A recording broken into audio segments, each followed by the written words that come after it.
my forest/woods. So this is shorter than what most might seem to describe as a full story, but I will explain what all of this means. Okay, so I live right next to a forest/woods that is behind my house, and I like to walk through there every now and then, but this time I was with a friend which I will call Jones, which is not his real name.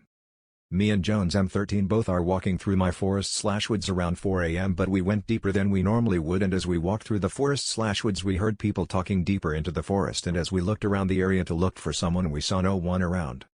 So as we started to walk back towards my house, me and Jones were hearing movements around us, and as we get about to a clearing where power lines ran through the forest/woods we saw a figure standing at a deer stand that is next to the path we needed to take to get to my house.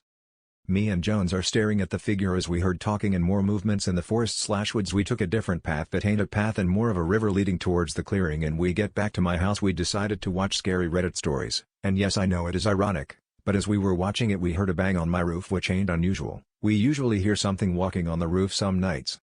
But we hear a bang on my window which has an AC in it, which we have never heard before, and we looked out of the window from curiosity and we saw a deer skull on the porch, so we just throw it onto the ground not thinking much of it, and that was the last we fully heard of it. But after that moment I haven't really heard any noises again as much as we used to.